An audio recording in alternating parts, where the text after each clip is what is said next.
من الشيطان الرجيم بسم الله الرحمن الرحيم الحمد لله والصلاة والسلام على من لا نبي بعده وبعد السلام عليكم ورحمة الله وبركاته. Today's weather is sponsored kasana ndaba kanji, but alhamdulillah, let's go by that inshallah.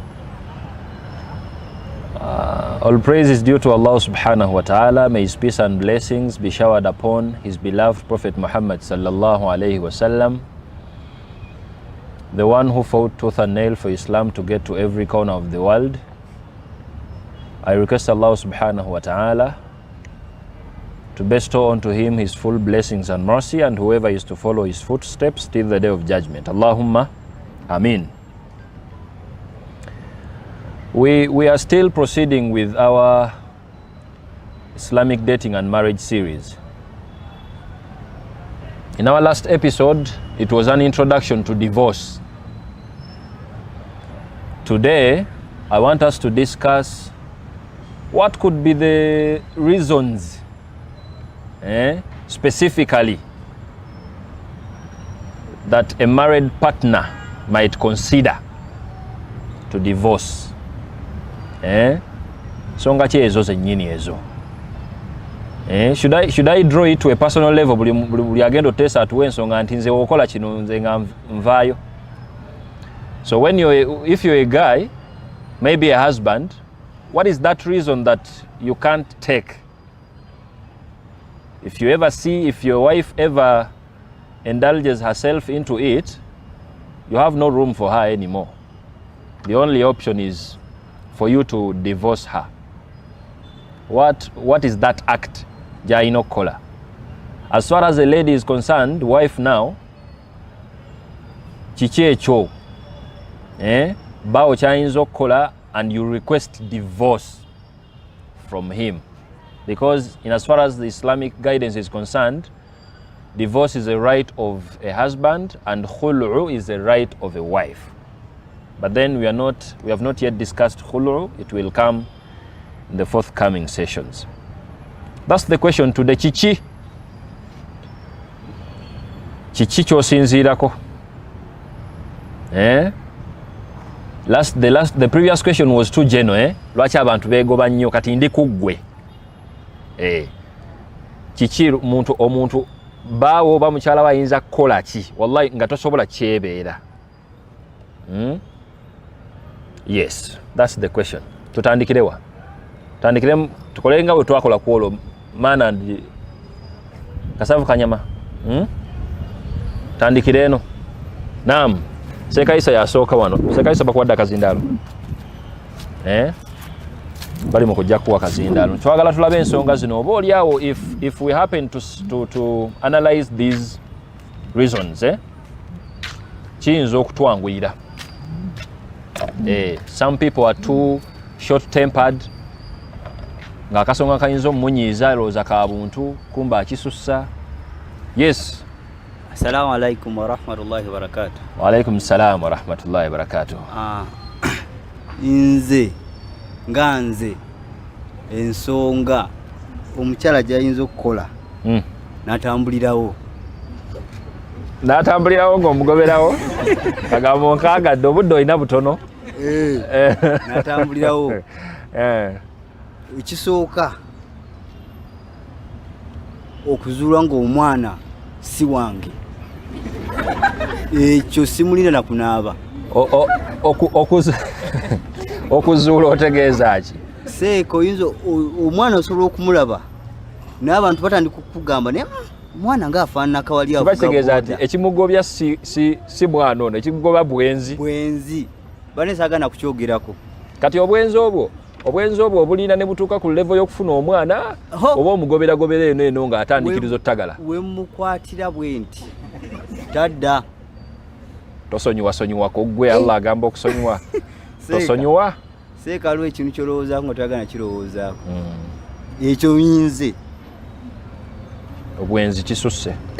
Kiba kisusse. Era we mukwatira bwe nti talina kyaŋŋamba. Oyinza musanga ng'akola ki? Ng'ayogera ku ssimu kino kimugobya? obanga omukwatidde mu biology. Aha. Ekyo kyo tadda. Ate wano ku ssimu osobola omulekamuko. Ani ku ssimu ayinza okulimba nti adayagana kojjaawe. Nedda olabye message nti I love you. Seeka ekintu ekyo kiri so sensitive. Tuli eno tumudigestinga nsonga side eno. Bw'osanga nga mu message waliwo omusajja amuli busy. I love you. I can't be without you. Gwe nga semaka. Weebuzaabuliza oyagala kebera saawa n'okwata ssimu ye. Kapopinga I love you. I can't live without you. Just like we met yesterday. Seeka. Ku nsonga eyo. Ensonga yo unenkikakasa nti kituufu. Bamiitinze eggulo. Seeka nsikolagana mukazi mwenzi. Sikolagana naye. Kasita ayenda bw'ati. Kasita ayenda bw'ati. Wa ne muzuula bwe nti nga kituufu. Seeka watambulirawo. Kitegeeza wowe omufuna onomugambirawo nti woyenda bw'oti tonninda kudda. Nze sirimba mugambirawo. Kyekyo.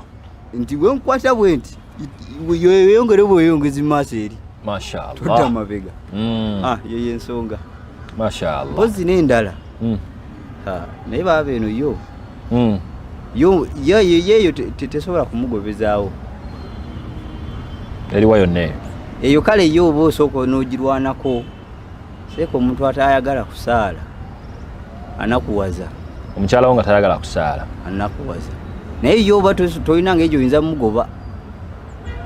Naye kweli waliwo mpozi nga kiyitiridde naye wagambye ensonga nga yo olumukwatirawo immediately.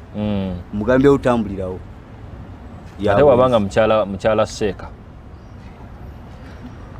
Oli Seeka kati? Nze siri Seeka. Anti ngamba kati oli Seeka. Nze siri Seeka. Mukyala w'esswala tebakwatagana. Allah abakugeredde. Omugoba? Tomugoba naye alina engeri gy'abakufaananiramu. Seeka omuntu atayagala. Tolina kagambo ke. Sirina kagambo ke naye. Kyekyo. N'agaana okusaala. N'oluddeko n'agaana okusaala. So basically when she ever participates in adultery, you have no room for her. Waawo. Awo tewaliwo mukisa mulala. Gw'ogweswala Allah yalungamya. Naye nawe aba alina okuba nga yeetegese. Kyekyo. Nga inshallah fena Allah atusaasire. Amin ya Rabbi, amin ya Rabbi. Do we have any other gentleman here? Yes, tusokere wano tuzeeko Sheikh. Yes. Okusinziira nze Seeka, ensonga esinga obukulu okugenda n'atandika shiriki. N'atandika shiriki? Yongerawo ku ddoboozi bajja tibano njagala bawulire. Okugenda n'atandika shiriki. Dogo. Eddogo. Toyina budde bwe. Kye tulina okutegeera nti omuntu asatandika shiriki ebirala byonna ajja bikola. Kubanga ekisooka eddiini ebe emuvudde mu mutima. Ate omuntu eddiini asiteemuva mu mutima bw'ati buli kimu ajja kikola. Oyinza mutikira otya nti kato omulogo ono atandise omusanga akola ki? Okusinziira Seeka ku step ze batandikirako. Abasinga batandikira ku baluwa za radio. Baluwa za radio? Kiki kyotegeeza? Like nga baziwuliriza. N'omusanga alina programu yange ng'ali ku baluwa n'enkya bw'atyo. Ebbaluwa ebaamu eddogo. Ate nga tukimanya ebiseera ebisinga mu programu bwe zityo bamaliriza nga solution dogo. Wallahi omuntu oba okyali awo n'akuliisa n'ebintu ebyenjawulo. Okuliisa? Bakuliisa ebintu ebyenjawulo, bakuliisa ebinkwawa, ebiki. Naye ng'ate olisema kasebo mu maka. Ekituufu ekyo. N'akamulira obutunda n'afuna kyateekamu. Ebintu bwe kitegeera. Kati gwe olya n'onywa naye ng'oli ku ddogo. Okay. Awo asatandika embeera eyo bwetyo nefuna n'obujulizi obusingako. For example, oyinza okwesanga nga mu nnyumba mulimu obuntuntu asibe obugobugo bintu webito bityo bye baba waawo nze ensonga eyo seeka ate kati wobeera muwalimu and you decide to now battle this shirk ogamba nti jangu neddogo lyonzije ne ayatul kursi twetwale kisinzira seeka yakutereza mukyala gwe seeka kisinzira ekyo ekintu ng'okikolera yakyagala ayinza okuba nga takyagala ayinza obata nga takyagala nga yabbinkidde dda ng'alina abamuwa amagezi bamugamba engeri gy'osobola omanagingamu omusajja eri eki dogo. That is a credible reason. Wasebo omukyala omulogo when you switch African chemistry now ng'ate era ebiseera ebisinga kyebakozesa eddogo batya okubagattako ebintu ebityo bamaliriza abagenze muki abagenze mu ddogo. Ekitegeeza when a lady your wife happens to switch to witchcraft oyo yeseeka toyina kaddeke ati kyekyo. Barakallahu fikum. There's another hand there. I think do we only two hands now, eh? After a brother, we get to a brother, then to switching it to the lady's side. Assalamu alaikum wa rahmatullahi. Wa alaikum salam wa rahmatullahi wa barakatuh. Sheikh ensonga zange zibadde bbiri. Emu ebadde oba oyongerewo ku ddobooza awo. Emu ebadde efaanagana neya muganda waffe.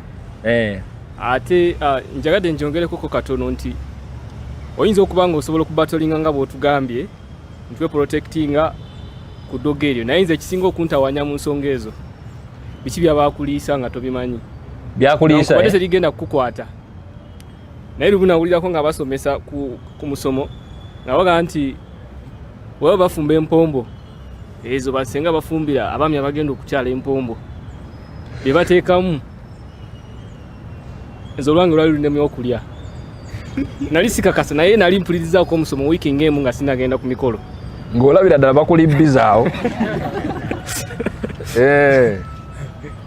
okubeera nti oyinza obuteraliikirira ddogo lyo nti lijja kukukwata kuba omanyi nti at least Allah amala kukkiriza naye bye bateekamu nti gw'obirye ekyo nsinga nkisanga nyinza obutasobola biwuliza n'ebirala bino obwenzi nyinza okuwuliriza tomanya ne weetegereza message eyo omuntu ayinza okukola bukozi n'asindikira mukyalawo message ng'ayagala mutabula so olina okwetegereza naye bino bwenkusanga ng'obadde obikola lazima nga gwabadde abiteekamu obwenzi toyina budde bwa ddogo ekyo ndooza nze sirina budde then ekirala singa omuntu ono obeera n'obukakafu nti abadde alina olukwe lwakola okubeera nti ajjawo obulamu bwo kuba kisobokera ddala omukyala nga adde alina kyakutegekera okubeera nti akugjawo mu ngeri yonna nakyo singa mbeera n'obukakafu first time mba nsaba twawukane ensonga zange omukyala ono asobola okwagala okukutuga yes bulungi nnyo oyinza kutegeera otya nti ajjirira mungu ayinza okusaasira n'ofuna information naye nga yentuufu information nedda njagala onyewa scenario for example omuntu aba agenda kukola ekintu nga kinene ebiseera ebisinga takikola yekka kubeerako abawagizi kola booti omuntu yenna okuta omuntu ng'amutta omuntu omu guba si gwe gusooka naye wabanga gwe gusooka nti abeerako nabakola booti kati mungu ayinza okusaasira n'ofuna information eyo kati n'ekyo bye bintu ebibiri byesiyinza kukola ki kubeera nti ngumiikiriza mashallah ogenda okulaba nga kituufu seeka yabaasembayo ndooza tudde mu baajati kati yes please naam salamu alaikum warahmatullahi wabarakatuhu amanya gange nze Haji Abdul Hakim Sebagala mashallah kakati tulina ensonga gye tubuusa amaaso nze ng'omu gyesobola kugumiikiriza kati ofuuse mukyala wange oli waka tutuuse mu buliri tuyagala nkukwateko tuyagala nkole ki enkera tambula genda mu biology kubanga ensonga nkulu kubanga yensonga eri abakazi omufunye ye tayagala gira kasitaba nga tayagadde biology nga tayagadde gumu 2 3 6 10 oba okola ki dewamu barakallahu I've liked the barakallahu fikum bit ensonga nkulu it is nkulu bajati bano tuswitchinge oba temuyina bajati twetwalire topic kuba ndaba emikono gimiyitirivu eno muyina Kalyango Saka Kalyango Saka Abdallah yabadde n'omukono waggulu. Oba Saka Kalyango kajire Abdallah ajire tufunire omukono omulala bibiri wa media akkiriza. أعوذ بالله من الشيطان الرجيم بسم الله والسلام على رسول الله صلى الله عليه وسلم. Assalamu alaikum wa rahmatullahi. Wa alaikum salam wa rahmatullahi wa barakatuh. Thank you for gracing this audience today. Nsonga ki? Ensonga njaziisa mu bumpimpi. Ziri 5. Kyekyo. Ng'oyina nnyinyi omukyala anaafumba? Esooka baajogeddeko dda ya shiriki. Allah yagamba la yaghfiru ayyushraka bihi. So ekyo kiraga nti ensonga nkulu. Era ne mu aya endala n'atugamba takadu samawati. Waliwo abazaaza Allah eggulu libula okola ki? Okwatika. Naye olw'ekisa kya Allah atulekerayo. Ensonga ey'okubiri ya swala. Mchala atasala tewali kyomwetaaza. Kwanga Allah tugamba inna salata tanha anil fahsha. Ekitegeeza kasitale ke swala ebibi ebisigadde byonna asolooza ayingiza buyingiza. Ensonga ey'okusatu ya bwenzi eyeriko ekibonerezo kya kufa. Gwamwekwatira mwawo? Obadde yatugaana okusemberera kati bw'asembera bitono nnyo byayinza obutasemberera. Ensonga endala eyokuna bajogedde naye kati kanjogere endala eyokutaano. Abakyala bagenze nga bakoppa ebintu babijja ku social media ne bafuna kye bayita bandwagon effect ne baleeta nti nze sifumba na mujja wange. Niyanjirina eyabasobola okubiri basigirina oli kasita bireeta ebyo abatandise okulwanyisa amateeka ga Allah. Mujje mpola bannaye musirika obusungu mubukkakkanye. Nsobola okubolowinga obujulizi okuva mu suratul Bakara aya ya 216. Allah tugamba kutiba alaykumul qitalu wa asa an takrahu shay'an wa huwa khairul lakum wa asa an tuhibbu shay'an wa huwa sharrul lakum. Timuyinza mu okubeera ne bye mwagala nga si birungi gye muli. Naye ate ye Allah subhanahu wa ta'ala yabaagaliza abimanyi kati yateekamu mathna wa thulatha yatandika na babiri teyatandika n'omu era eri bwagamba bwabeera mutiitiizi ate ogera okwebalawo nga toli mutiitiizi. Sheikh Kadda atera okusomesa ensonga ziringa 5-6 lwaki omusajja ayinza obutawasa mukyala wakubiri ku zonna tekuliko n'emu musajja mukyala gyasobola kuvaayo mu public n'agamba nti olw'ensonga eno nze neesimye mukyala bange tasobola kuwasa musajja mukyala wakubiri. Okubye nnyo. Nyinza obbawaayo nga 2 n'ennyingi. Esooka ensawo bw'ebeera ennafu omusajja atasobola kuwasa. Eyokubiri neiba w'ensawo bw'abeera munafu era nawe tajja kuwasa. Era omukyala tasobola n'agamba nze musajja wange tasobola kuwasa olw'okuba ebyomu kisenge tebitambula bulungi. Barakallahu fikum. Tusembyeyo Hafidh Abdallah tufuneyo n'emikono abajati nga 2-3. Yes. Assalamu alaikum wa rahmatullahi. Wa alaikum salam wa rahmatullahi wa barakatuh. Sheikh waliwo ensonga ennene. Kyekyo? Ne bagibuuse nnyo. Kunze nnene nnyo. Sheikh waliwo abakyala abamu nga oba omuleese abeera yagera abeera number 1 n'okusinga tugeze maama wo famireyo kati bonna n'abagobako sekanze bwatyo kwegamba nga ina self importance mungi nnyo ayagala omwagalo n'okusinga abeewuwo yekka era nga ne baba bajja okukyala Sheikh tayagala kumanya era nga baaniriza songa nkulu eyo. Barakallahu fikum. Barakallahu fikum. Nonga bigenda kunnyumira. Assalamu alaikum. Wa alaikum salam wa rahmatullahi wa barakatuh. Ndowoza ensonga esinga esobola okunzijayo ng'omusajja musiyazi. Busiyazi? Kyekyo. Obusiyazi ate temwakikonyeeko. Obusiyazi. Agera okulaba baba atandise okutagala ne basajja banne. talina budde bwo muwe talaka akuviire kyekyo. Assalamu alaikum wa rahmatullahi. Wa alaikum salam wa rahmatullahi wa barakatuh. I'm Nashwanda Sumaya from Chambogo. Oh, mashallah. Chambogo is represented, eh? Yes. Ati nze tiyinza okunzijjayo kasita embooko etandika ovuga. Embooko? Omukyalo omusajja ono bw'asumulula violence oyo tolina kaddeke bw'agaana okuwa talaka nga weegoba kyekyo. Sembyeyo Sofia. Assalamu alaikum wa rahmatullahi wa barakatuh. Wa alaikum salam wa rahmatullahi wa barakatuh. Ensonga z'ensubira eziyinza okunzijjayo omusajja ekisooka shirk. Ng'omusajja ye mulogo? Aloga ki? Abamu let me give an example. Bw'amanya nti omukyala gw'ensisinkanya anoonya musajja musiraamu asobola okwerimbika ne yeeteeka mu kifaananyi ekyo.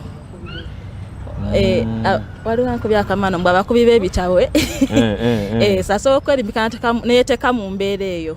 So mugenda okutuuka of course wano nga mwakanika takulaga kati omaze ozaalayo omwana ng'omwo aba akimanyi you don't have a way out. So asobola ogikozesa nga nti okugjayo like characters entuufu. So mu nsonga eyo wenkutegeerera mukama wange nze siyinza kulinda ontalake oba ki nsiibula busiibuzi. Actually siibula mpakira byange onsanga waffe nti ate kiki ekiri bwe kiti ne bwe kiti.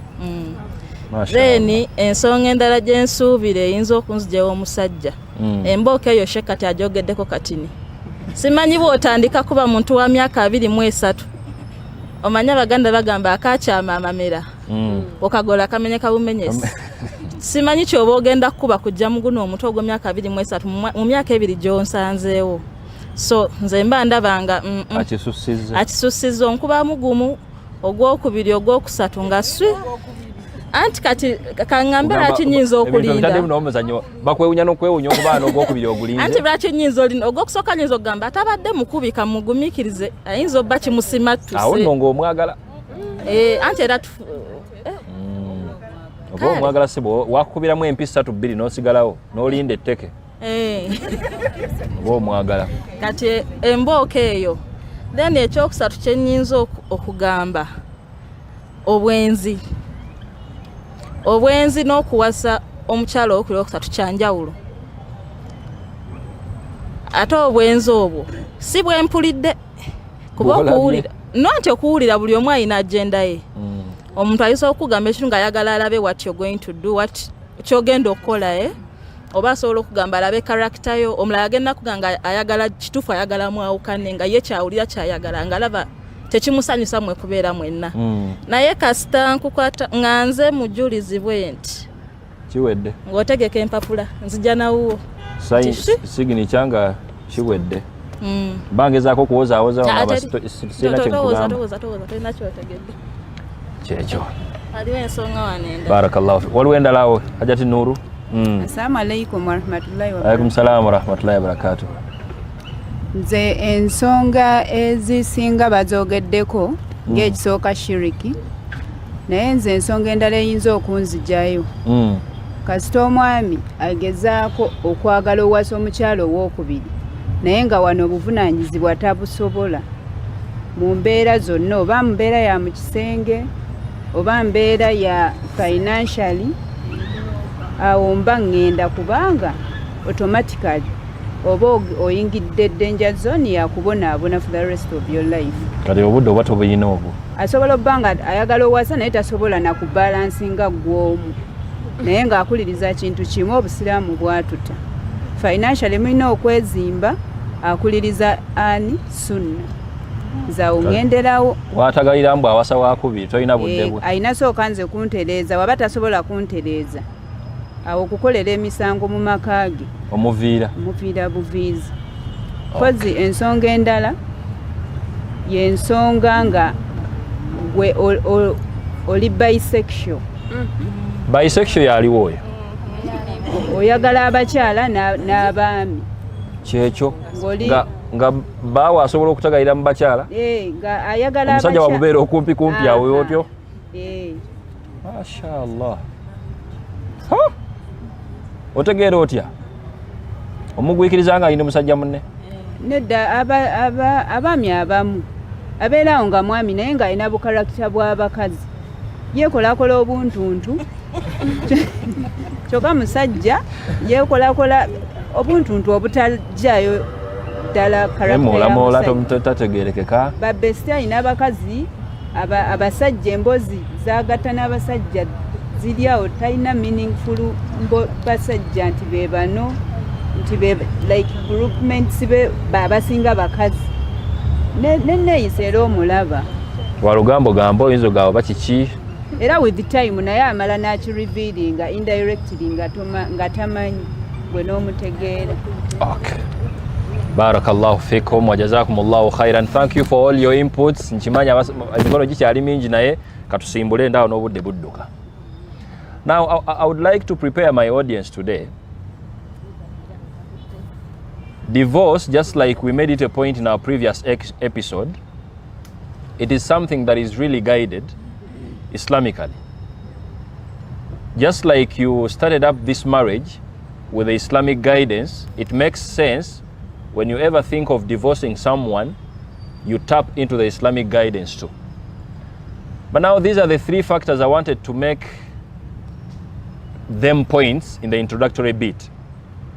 Factor number one, we don't expect you, a husband or maybe a wife Islamically, to think divorce with, in Arabic they call them al-uyubu za'ira, with the defects that are attained with age or maybe with time.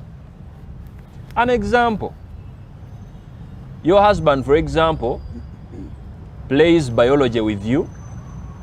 At times you get to the extreme, at times you don't get to the extreme. Not knowing this is the reality. When we are discussing biology, at times you have to appreciate the extreme will be met, and at times probably with some other factors, the extreme will not also be met. The same applies with a guy now. When, for example, you want to divorce your wife just because she's now like she's becoming weaker and weaker by age and so on, maybe she doesn't look like she used to look years back.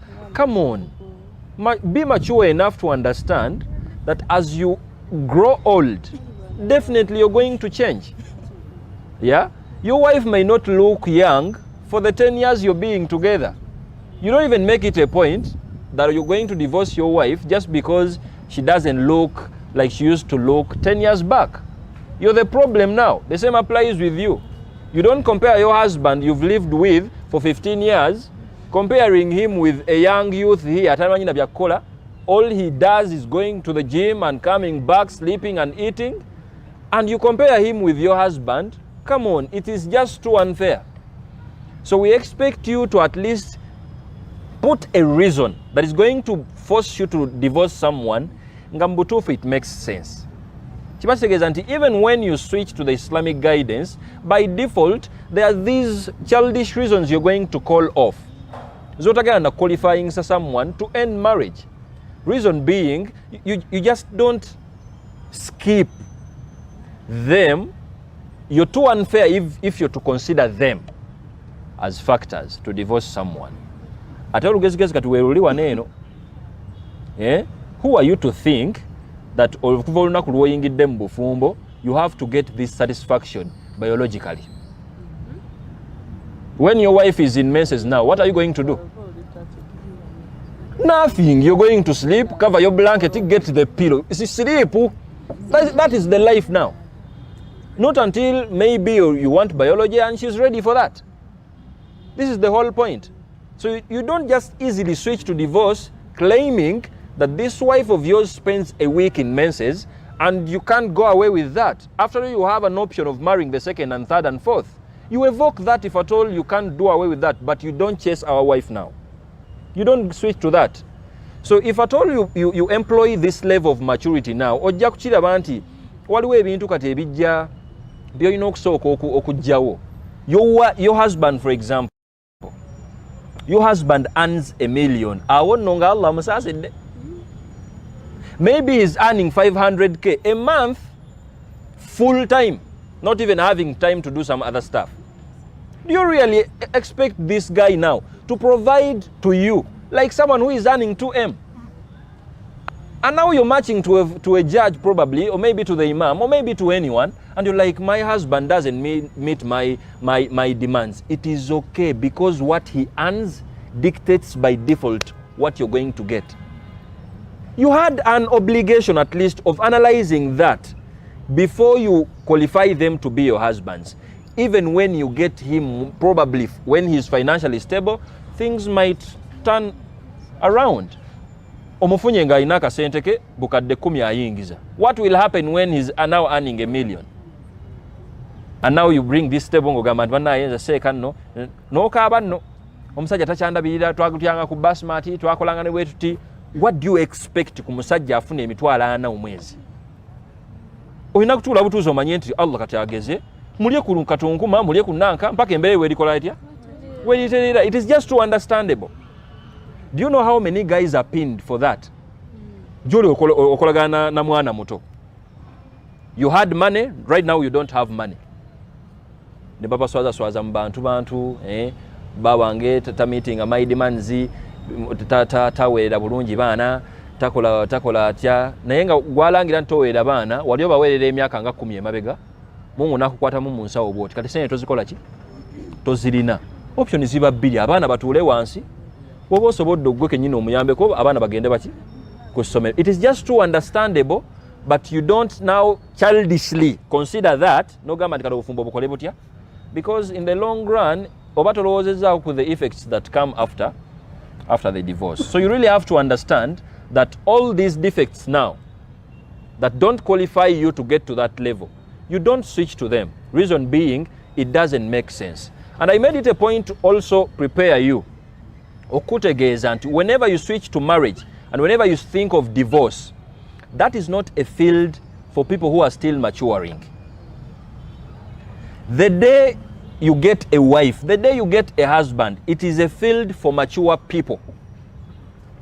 We expect you to have this different level of reasoning, different level of analyzing stuff. If at all you don't have that, congratulations, you're the true definition of a useless wife and a useless husband. Because whoever is going to be attached with you in that entity is really going to get affected over stuff ebitaina makulu. So Islamically, I want to appreciate the fact that there is no reason specifically. Scholars made it a point to even say there is no straight reason, and they were like, probably if this happens, you must, I'm using the word must, you must end the marriage. But at least they gave guidelines.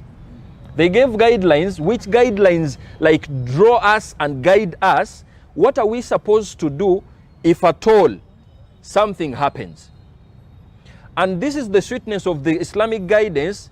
The reason as to why there is no one particular factor, maybe reason, like backed up with authentic evidences from all the sources of Islamic law, is we all have different preferences individually. Maybe a reason you're to consider to divorce a lady isn't a reason I'm going to consider. And if at all we even take this to the personality now, there are some people that are very sensitive when it comes to behavior. That is when I switch the disorder world now. Maybe you're just too untidy, you're just too disorganized. You were organized 5 years back, and now the 6th year, you're very disorganized. It is very possible psychologically to have a partner that will not tolerate your degree of disorganization now. And probably to him it will make sense, because in the long run, if at all you stay with them, you might even affect them to behave, to be more bad than they already are. And we all know the reason as to why divorce is there is to make sure human beings that are living together don't switch to violence now. We don't want to get to a level where you're going to cane your wife. We don't want to get to a level where you're going to like disrespect and abuse your husband and so on. You clear that prior to that. I think we are together. So divorce has, scholars tried to give us various verdicts of divorce. There are some scenarios where divorce can be compulsory. You're obliged to divorce someone. Just like there are some scenarios where divorce might be mustahab, like optional, if I'm to say. You might consider to divorce, or maybe you consider to take your burden. Thirdly, we have the mubaha level now, like, and the acceptable pace now. Maybe when it happens, you might divorce. Your divorcing and not divorcing might not affect you that much. Yeah? And then we also have the second last, the makruh, the undesirable pace, where divorce turns out being undesirable in those scenarios now. And then lastly, it is even very possible for divorce to be haram onto you. Just like we are going to bring some examples. When is divorce compulsory onto you now? Scholars, I wanted to use these examples because I believe like that we are too close to them. Divorce becomes compulsory onto a husband when he is disrespected to the adultery world, and maybe probably when this wife of yours is directly disrespecting you by sleeping with other guys. And if you're my student from the beginning, you very well know that we had a full episode that was addressing adultery. So when a husband ever clearly gets evidence, I'm using the word clearly, gets evidence that maybe his wife is indulging herself in adultery, we are like, no. It might be wajib onto you to do what? To chase and divorce this wife. Why? Because when a wife is performing adultery, the effects are not only on you as a husband. The effects of her being an adulteress and adulteress. Adulteress? Mwampolo zungu ulufu wallahi. Adulteress, just like Makaida students are telling me, when your wife switches to be that, then you have a clear pass. Danasati firashaha. Omuchalo omwenzi. Akabya akali mu bwenzi bwe nti ayenda kuletera abaana batali babo. Bwakuletera abaana batali babo, jakusombera n'ebirwadde jakola bwati yeekaza nno. Aye kiba kitegeeza nti oba omuguddemu. Kiba kitegeeza nti oba oli awo jasa akozemu ka mistake naye nga byabadde akola ki? Byabadde agobako. So some scholars were like, if at all she switches to that level, then it would be very understandable if you're to evoke and maybe go into divorce and let her go, let her be. The second verdict was the mustahabbu now, the optional pace. For example, to the walidayhi, when your wife now is directly affecting your parents. Abantu abatali guided na busiramu mbasasira nnyo. I made it a point to you here.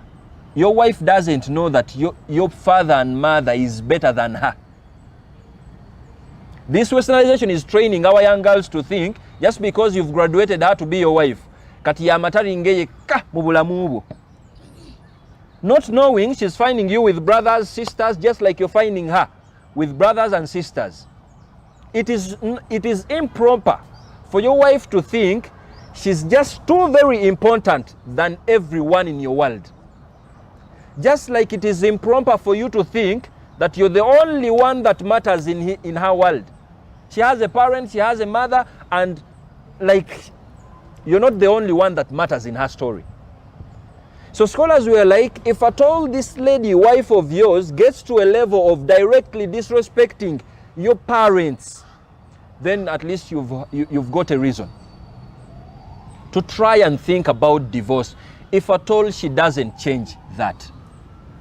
Are you even getting like the point I want to drive home? And if at all she doesn't coordinate with your parents, what will it be with your brothers and sisters and maybe? Of course, that is another story now. Because your parents are now her parents. You have an obligation of obeying your parents and probably your other better half now doesn't value that. So if at all ku level yammwe n'obufumbo bwammwe bye bizibu bye muyina ti mukyala wange takolagana na mama wange, mukyala wange takolagana na taata wange, oba bba wange takolagana nani na tayagala taata wange, tayagala mama wange, eyo nsi ndala, and probably you're the true people that need to think of divorce. Kubanga in the long run, kati what progeny are you trying to put out? Abaana eba nayagala ogendako ewa jjajja waabwe ng'ogamba otya temugenda ewa jjajja waabwe kubanga tetukwatagana. Kiki otukolera? Wonaafa ye banawangaalirawa. You see the problem now that if we come to digesting that. Now, divorce turns out being just acceptable, mubahan, when you start despising your wife now.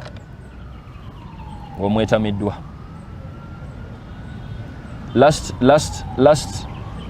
session, I think it was an input from one sheikhat here. At times, this married couple now neglects addressing stuff, and then with time, nebi yinjiwala, and by the time you're like, you want to just do away with it, nga wallahi omugoba. Nga byonna byomugoberako temubituulanga muko, kwogera muko, like that. Natugamba nti no, you're doing us injustice. Naye obusiraamu bwakuwa that pace nti bw'obanga owulira nga weetamiddwa mukyala wo, kiba kitegeeza nti omusajja bwe yeetamwa mukyala we agenda tandika, because when a man turns out being violent, akosa buli amwetoolodde. Kati gwe mukyala we gwalugwamu, because he's not going to provide for you, he's not going to be a husband to you, like you're just there as a picture. So we won't wait for that scenario. It is very easy. Wabanga mchala wo atuusaawo, it is okay. Muzze wawe wagenda mu respectingira than okumusigaza naye nga otogenda mukola ki? Ogenda mukosa. This is why Allah was like fa imsakun. If at all you ever decide of staying with this wife of yours, even after something happening, you make sure you're staying with her with goodness. Aw tasrihun bi ihsan. Or if you're to let her go, oyinakireka omulese n'agenda with goodness, you don't stay with her ng'oyagala kulivenjinga namukosa like that. And now divorce turns out being undesirable, makruh in Arabic, when there is no reason. And when you visit the school of thought of Abu Hanifa, they even have they categorized the karahiyya, and they were like karahiyya to tahrimiyya. Something can be undesirable and it might gradually get to a level of being prohibited, the prohibition level. And initially it started as on the undesirable pace. So if at all you don't have a clear reason as to why you want to divorce your wife, why are you divorcing her? And by saying you don't have a clear reason, I mean even with your childish reasons. You don't chase your wife back home olw'okuba okuva we yazaala olubuto lwagaana okuddayo n'onyumyako ne banneeyo anawo munyumiza nno ddala mwenna obwongo bwa mumusseekya noka mukyala wange okuva yanzaayira omwana asooka olubuto lwagaana okukola ki aye nammwe mikwano gyange mukimanyi we want these ladies abalina embuto enki entono bakugambe ki booyi gwe tolina musajja ensonga togireeta sigala ne mukyalawo muzalemu abaana ab'okubiri n'obwokusatu umanye nti at least you've lost this good looking wife naye alina kyakoze okubanga abaana bo bakola ki abaana bo weebali. You shouldn't even table that. So when we say biduni sababin, we mean without no credible reason. If you don't have a credible reason, please, divorce is not something for you to think about. Because if that door was open, no mufumbe yandibadde wano olwaliro singa si mufumbo. Isn't it? And this is why Islam is here to guide, to deal away with all the uncivilization that is packed within us, to ingize the Islamic civilization. And then lastly, we have the pace the level where divorce can also be haram onto you. For example, if at all your intention in divorcing your wife is to personally negatively affect her, you have no reason, but you know this wife of yours has produced 7 kids for you. Now after producing these 7 kids, now okimanyi bona amalo muzaayo oba n'omuzze waabwe talina kyakoze mukyala wattu, just oli mwononefu mu ndowooza, n'omuzaayo ewaabwe n'abaana 7 nga tewali nnyo nsonga. You only have one reason, akimuggwemu ebbanga lyamumanyidde kati kamuzzeeyo kimanye nti asiraanye, no one will consider her as a wife anymore, kadaage n'abaana abo n'ez'okulya sijja zimuwa. Nga tugamba nti weebale nnyo, tusaba Allah akutulage musajja gwe oba akuteekeko n'ekipande tukutegeere tutandike okwewala. You're the true people that are like mutuleetera otuvuma embwa, mutuleetera otuvuma enkoko, mutuleetera otuvuma olweyo bye mukola, and now these ladies think fenna tulowooza nga emulowooza. It is haram for a man to consider divorcing with the intention of negatively affecting this wife. Nenga tewali credible chi? Tewali credible reason. Now I would like to also address, secondly, before we wind the session, Islam prepared our minds. If at all this lady of yours now happens to evoke some of the principles or maybe some of the cardinal goals within the Islamic doctrine, we are like, you really have to consider divorce now. We all know that we normally call them in Sharia like maqasidu Sharia, stuff that Islam came to preserve. We have those basic stuff that Islam came to preserve. And all the principles in the Islamic law are in line with preserving those. The first one is hifdhuddin, your faith and religion. So now, if at all you start having this wife of yours, or maybe this husband of yours, and directly they are becoming a barrier to your religion, then that's when you're going to start thinking of divorce now. Mubyogeddeko waneeno omukyala omulogo, katonda wange, oba omusajja omulogo. Omusajja oba omukyala omulogo, witchcraft now, they are directly evoking the principle of you preserving the deen. Because with preserving the deen we mean, at least basically, you need to do what a basic Muslim does, praying 5 times a day, by monotheism of course, that's what separates us from other faiths. If at all your wife is reckless to a level that she's even finding sense in witchcraft, what are you waiting for? Gobo mwana wabendi, you can't bear being witchcrafted. What oluzungu je uliyo? Being witchcrafted. Teuliyo. Bewitched? You can't bear being bewitched. So God is busy showing you that probably someone is bewitching you. You're smiling. You have one option of taking away this witch doctor, probably to find another witch doctor, because they are evoking with the principle that Islam and maybe Islamic principles came to preserve. And then there is also hifdhun nafs. Your wife wants to kill you.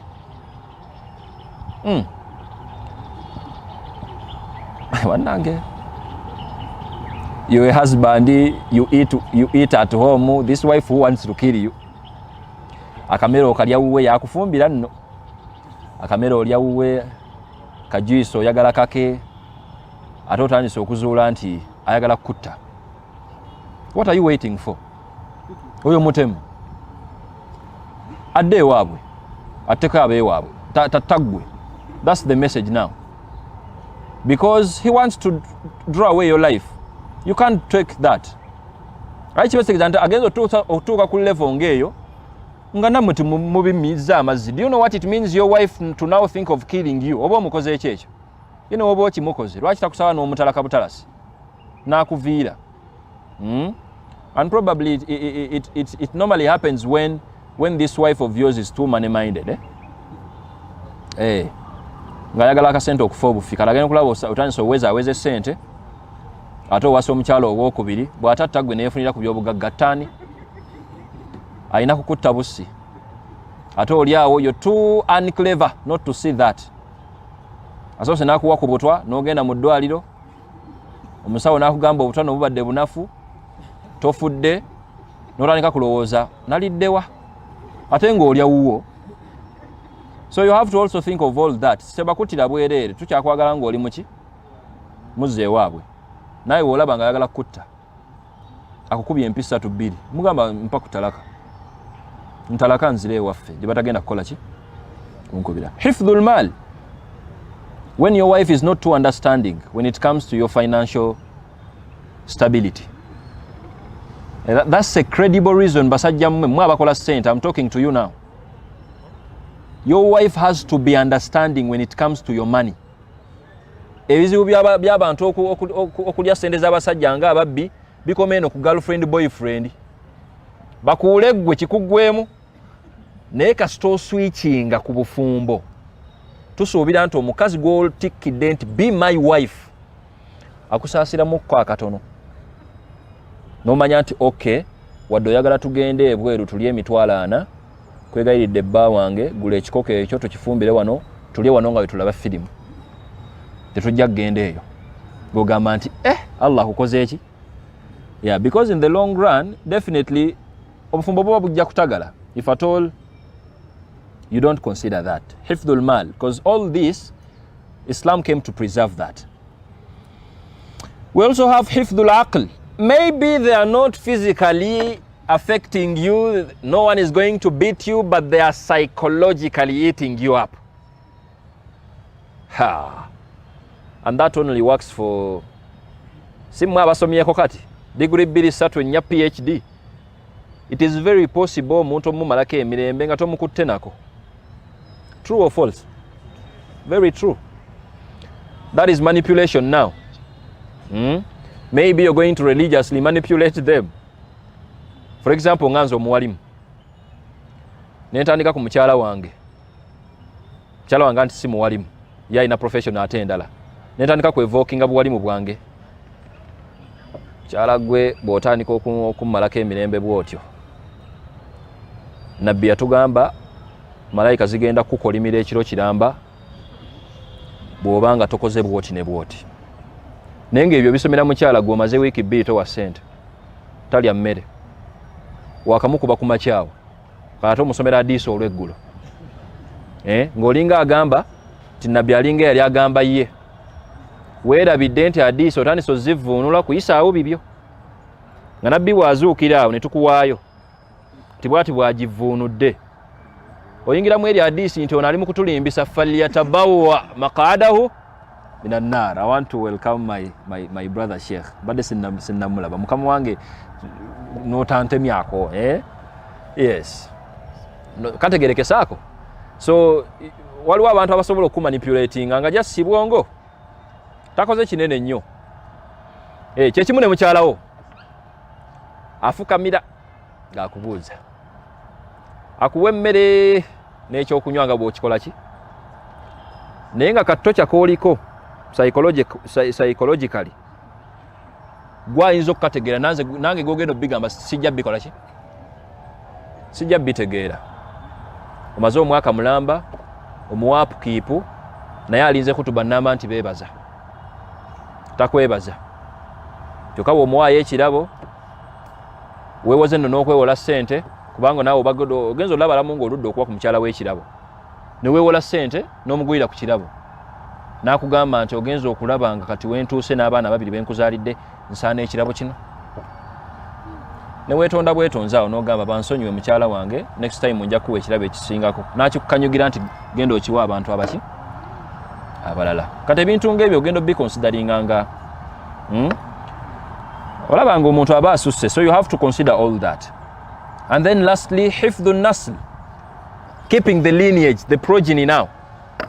Bwolaba nga omusajja wo mwenzi bwazaala ebweru bwakuleeterako bwazaala ebweru bwakuleeterako nakuleeta hadiisi zaabwe nti omusajja asajjalaata akkirizibwa okuzaalako ebweru kati n'aleeta abaana abakukuba nno kyokka gwemanyi nti oli mukyala we wekka tolinayo na namba 2 gwomanyi n'abakuleetera n'akukuba abaana abo olere olina eddembe mugambe bba wange ntalakaamu awo sisobodde kubanga byadiisi ebyo bitali bya busiraamu kiba kitegeeza nti wotandika obyekwasa mukyala wo nawe wanaatandika obyekwasa tinga wozaddeko ebweru naye nkanzaleko ebweru nange ndeete benzaddeko ebweru zijje mbakulize wano mu makaago. That's a win-win situation. You have to be clever.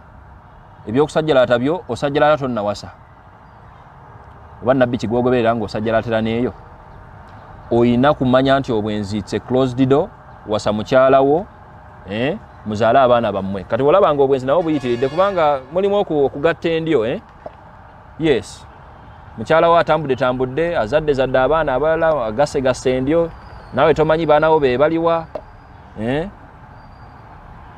mulina ebizibu wallahi Allah atusaasire n'ekitiibwa musajja asobola okubanga akuswazizza takuwadde ekitiibwa yes n'omukyala asobola okubanga takoze eki takuwadde ekitiibwa ekitiibwa nga ki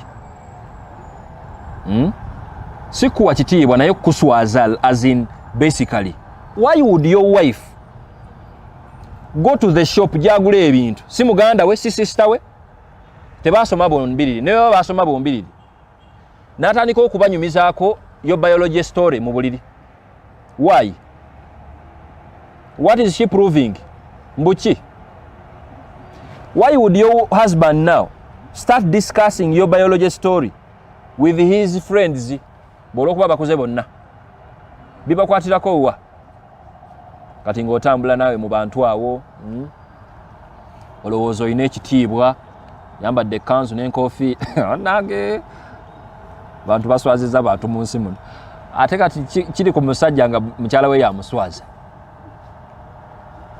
nga babaswaza because this emotionally driven human being just yeetaaga kusanga mukyala munne akaaba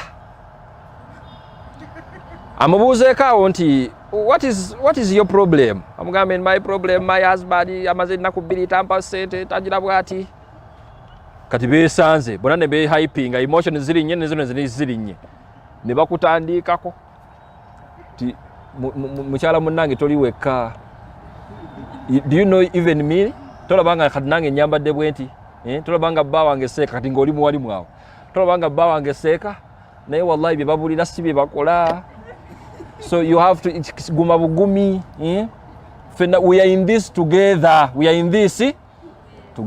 yefudde kansala talina we yasomera bwa counseling talina na basics za counseling zakola ki zamanyi naye natandika kubuulirira muntu kati gwaswala ekyalo kyonna kimanyi tosomesa baana bo ekyalo kyonna kimanyi nti tolekaawo wadde 10 waka ate bano Allah yabasaasira nti balina public acceptance jasa alina kwogera mu maaso ga kamera n'afulumya amaziga aga bwe yesimula n'akatambaala tolina kyotugamba ayogera maki ayogera mazima aye naye togenda kufuna kamera aye naye wetunuzeemu nti banaye byayogedde tunaakomawa bw'onaayogera naye naayogera n'onaayogera tunaakomawa kati ogenda okulaba nga okuwangaala n'omuntu ng'akumanyira bumanyiizi bw'atyo funayo atakumanyiira gwe baakuza kubanga I even made it a point to you when we are trying to discuss the rights of everyone, husband and wife.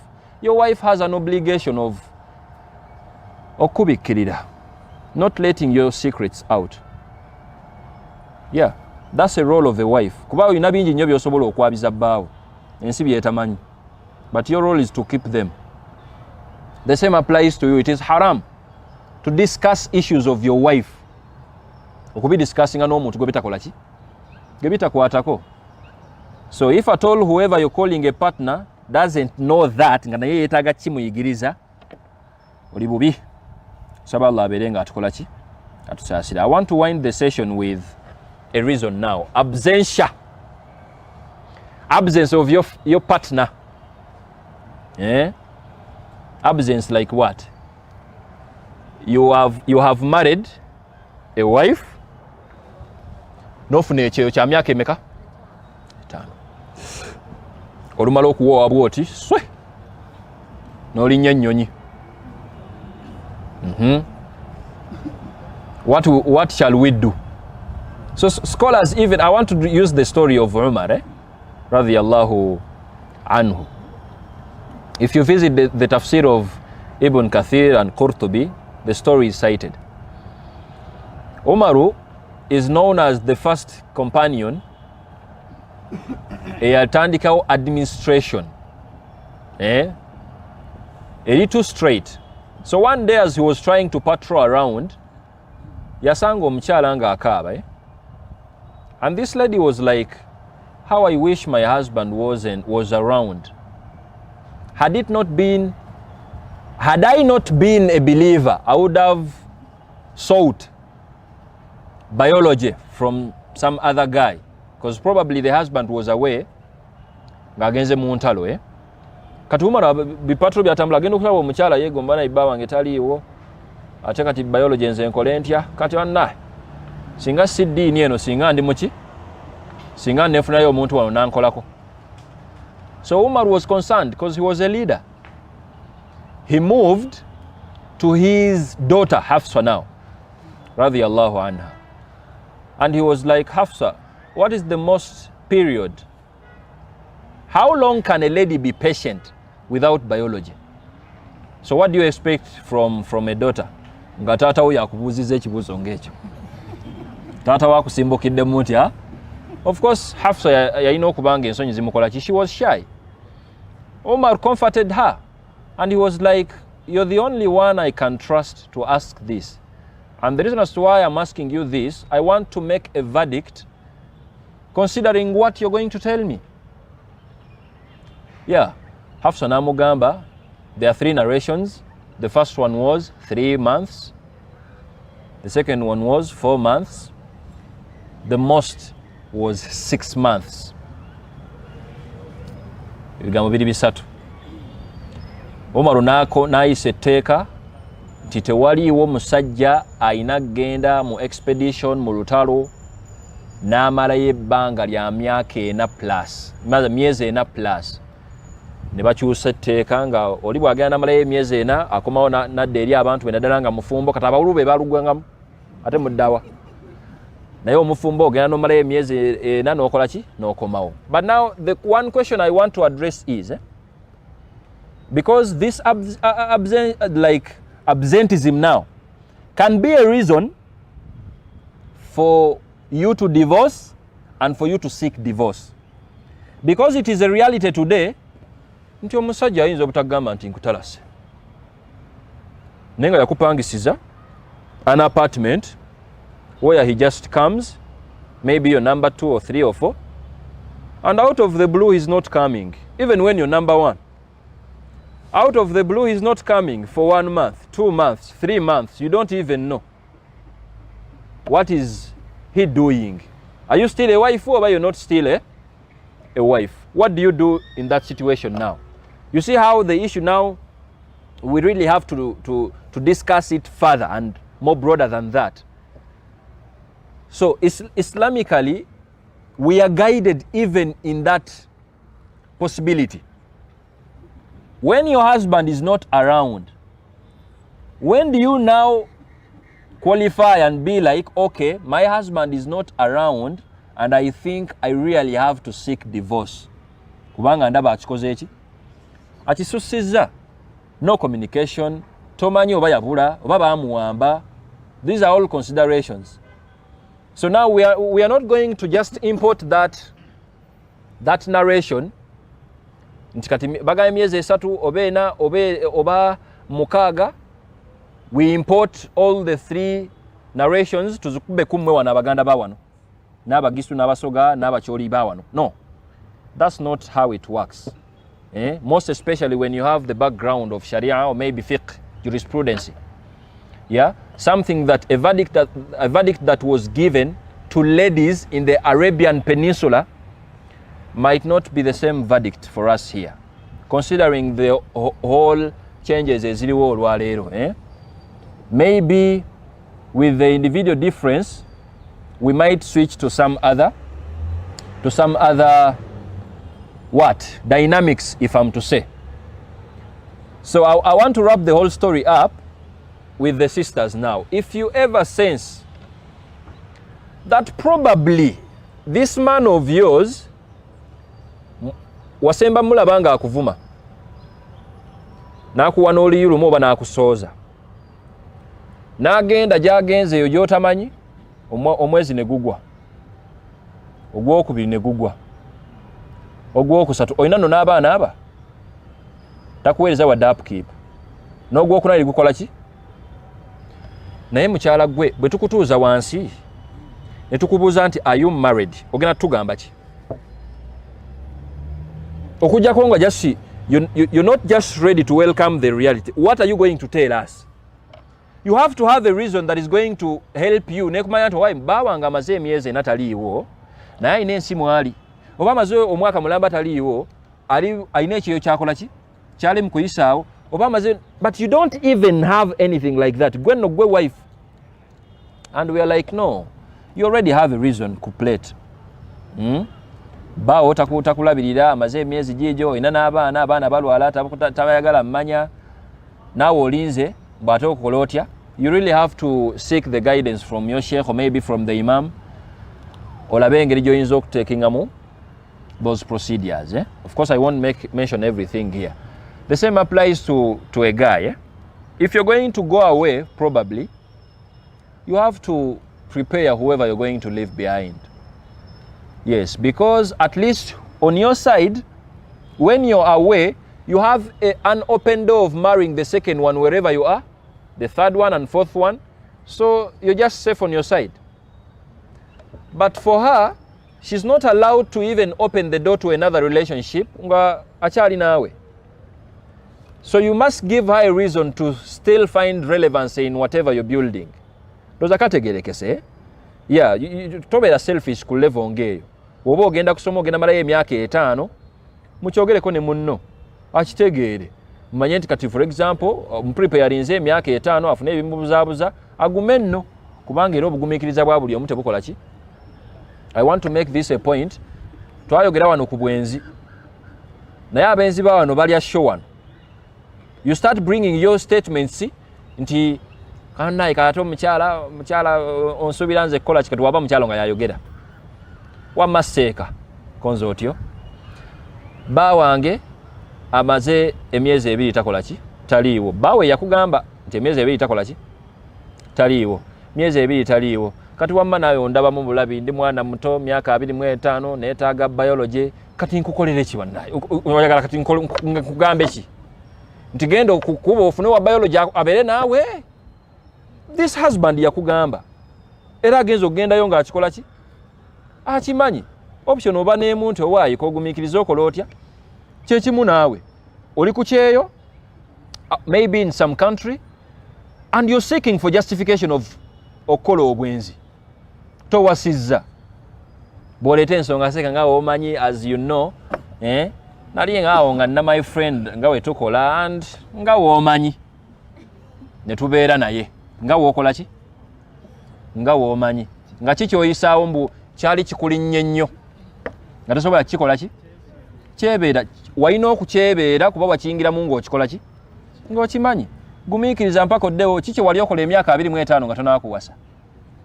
Ebizibu by'abantu bali experience mu biology wagenda dda okufumbirigwana weebaka n'abasajja weebaka n'abawala kati koofisizaawo ewiiki yokka owulira ofa. Allah abasaasire, Allahumma Amin. And that's the Islamic guidance. But I want to wind the story today with 3 factors. Factor number 1, please, if you've not yet analyzed the whole justification of divorce, barakallahu fikum, barakallahu fikum. Abantu bange bawe ku salamu sebe yolwatu. Assalamu alaykum wa rahmatullahi wa barakatuh. Wa alaykum assalam wa rahmatullahi wa barakatuh. Inshallah, barakallahu. Karibu kama wangu inshallah. Before you take that route, please, find sense in that reason. Yeah. Oyinza okuba ogamba nti probably your husband is not providing just like he used to provide. Nenga amazima sente zikoze eki? Zikendeddemu. maybe you're going to be forced to end this relationship and you get to a very bad relationship. So if you take that decision nga mbutuufu naawe okakasizza omusajja yali mulogo, ekyo naawe osalawo ng'ogumidde yali muki, there is no regret in that. Yali mulogo, omusajja yali mukubi, nga wonaatuula wansi you're not going to miss okukuba, naye ogenda kubeera awo otekinze your decision to divorce a lady with a reason that is just too very premature. At the 11th hour ogenda okulaba nga emyaka 2 giyiseewo ate tonna kufuna muntu akuwasa mulala ate anna ebintu byebyawo byakola ki. So take time and think about that reality. May Allah subhanahu wa ta'ala grant us that understanding. And then lastly, I would like to strongly encourage you, think about the aftermath of divorce. Yeah. Probably you'll get a reason to stay with your wife. Wabanga talina kyakoze kyamakulu kimugobya, omanye nti kasigalewo abeere n'abaana bo. Kiba kikulu nnyo kuba taata ng'olina famire yo oba bakyala bo n'abaana bo nga bali bonna. Toyingira mu katemba wakutandika kuba na babebi mama basatu. Naye nga gwe wawasa owookuna ayina ettabbu y'okuyiriba n'abaana bo 6. Oyina n'omusungu wavu nnyo waba takitegedde. Ayina okitegeera kubanga bw'atakitegeera kimutegeerereyo. Mwana wa myaka 25 omusimbukidde mu bwa maama ate abaana ba maama bali maama si baana be. So you really have to think about that as a man. Yeah. Our problems as men are not the problems of ladies. If you're a man, you know that. And make sure you get married to a man.